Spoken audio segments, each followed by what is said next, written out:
Diana and Dodi, their true love. In 1986, Dodi and Di met for the first time at a polo match. And in July 1997, they started their world-famous whirlwind romance, before they both tragically died that same summer. How did Dodi win Diana's love? When did he kiss her for the first time? Were they both single when their romance started? And were they actually engaged like Dodi's father claimed? Diving into their last summer of love. Never seen before pictures of Diana and Dodi, another exclusive insight in their love story. Let's look at the timeline and go back to 1997. Welcome to Princess Diana the channel. Please make sure to subscribe to our channel and like this video. Di, who was really fed up by constantly being chased by the press, wanted an isolated place for her and her sons to enjoy their summer vacation. Dodi's father, billionaire and then owner of Harrods, Dodi al Fayed, invited the princess to visit his yacht in the south of France. He turned out to be a true matchmaker for Diana and his son. Did Mohammed want his son to gain some more positive public attention, besides of all the Playboy jet set rumors? However, there was another player on the block, Dodi al Fayed, a British, Pakistan-born businessman. In June that summer, he asked the princess to go on a date with him. At the time, she had an on-and-off relationship with Hasnat Khan and was upset by the fact he didn't seem to want to fully commit to her. So, on June 5th, Diana and Dodi had an intimate dinner at a restaurant and danced until 2 a.m. at Annabelle's. Did Di fancy him? Her friends claim she only dated him in an attempt to make Hasnat Khan jealous. Dodi told something different.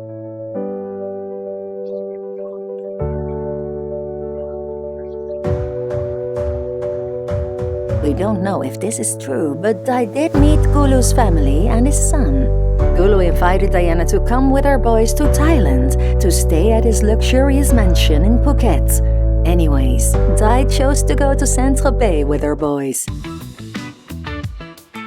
First that summer, Diana, William and Harry vacationed in Mohammed's villa in Saint-Tropez. Later, they stayed at his luxurious yacht, the Unico, where they enjoyed the Mediterranean Sea, sporting, swimming, having a blast on jet skis.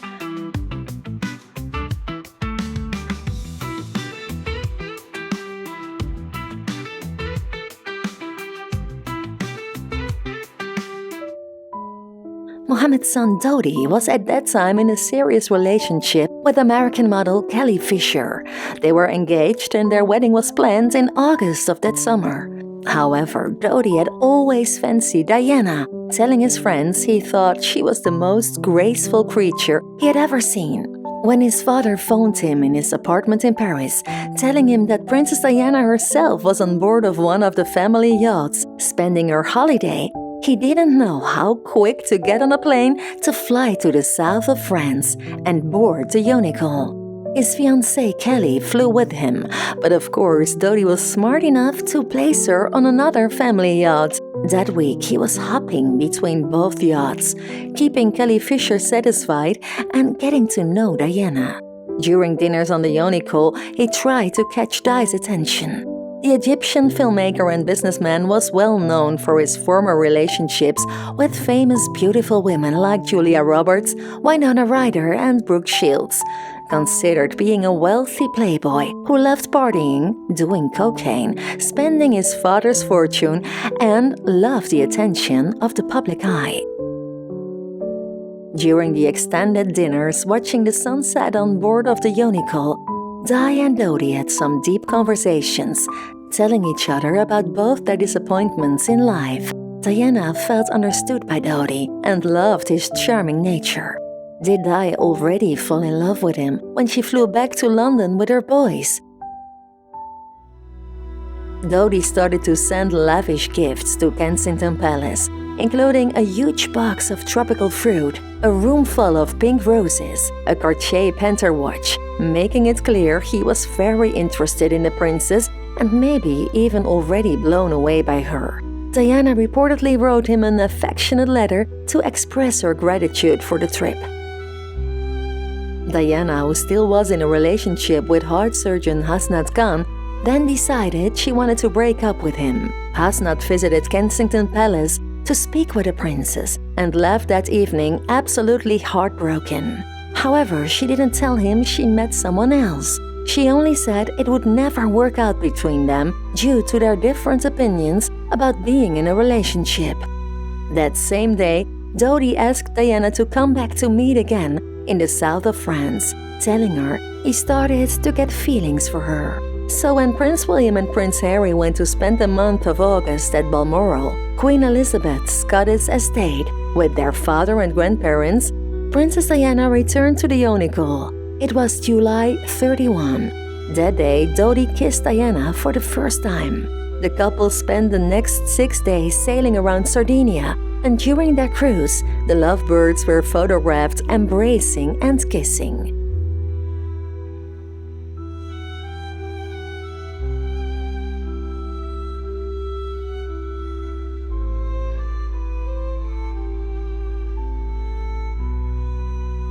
Dodi indulged Diana with her favorite meals: carrot juice in the morning, fruit at lunch, and fish in the evening, as well as plenty of champagne, caviar, and pâté de foie gras. The music they played on the yacht was Diana's selection: George Michael's 1996 album Older, Frank Sinatra, and the soundtrack of The English Patient. After returning to England, Princess Diana spent time with Dodi at his lavish Park Lane apartment in London on August the 7th. She stayed at Dodi's apartment until about 1 a.m. before flying to Bosnia the next day to campaign against landmines.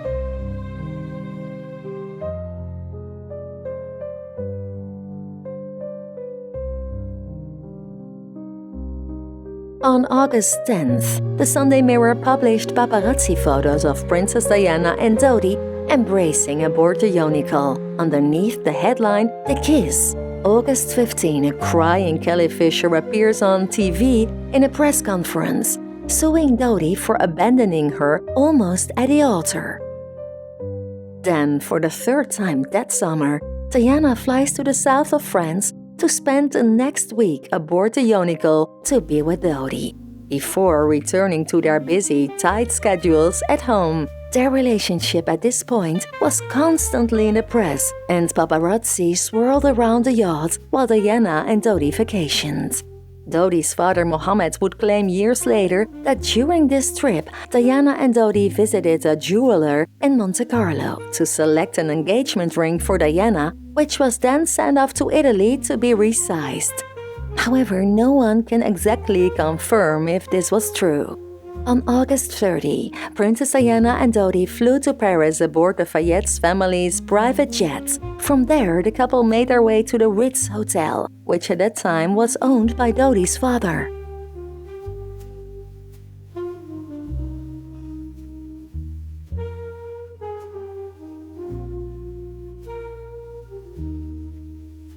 Dodi and Diana then traveled to Dodi's Paris flat, but paparazzi were everywhere in front of his residence, so they decided to return to the Ritz. They also quickly cancelled their plans to have dinner in Paris restaurant Chez Benoit due to the massive media attention. They decided to return to the Ritz to dine at the Ritz's L'Espadon restaurant around 10:30 p.m. that evening.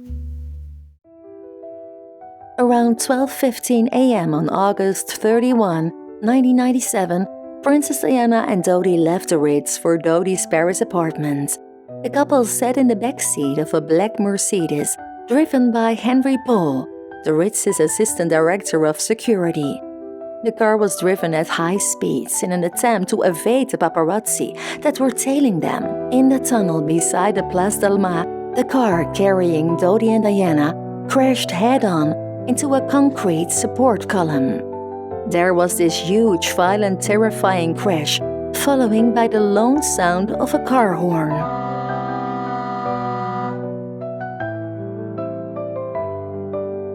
Dodi, who was 42 at the time, and Paul were killed instantly. Princess Diana, who had sustained extensive injuries in the crash, was transported to Pitié-Salpêtrière Hospital. Because within the last few moments, the Press Association in Britain, citing unnamed British sources, has reported that Diana, Princess of Wales, has died. This is not yet confirmed by any official source. She was only 36 years old. Princess Diana's funeral was held at Westminster Abbey on September 6, 1997. Millions of onlookers lined the streets and watched as her ex-husband King Charles and her two sons, Prince William and Prince Harry, marched solemnly behind her coffin. Princess Diana's brother, Charles Spencer, condemned the paparazzi and the tabloid press for their treatment of his late sister, infamously calling her the most haunted person of the modern age.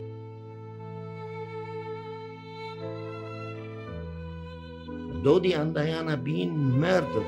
In 1998, Mohammed gave an interview to The Mirror and made several explosive claims about his late son Dodi and Princess Diana, including that their deaths were not an accident. He said it was a conspiracy.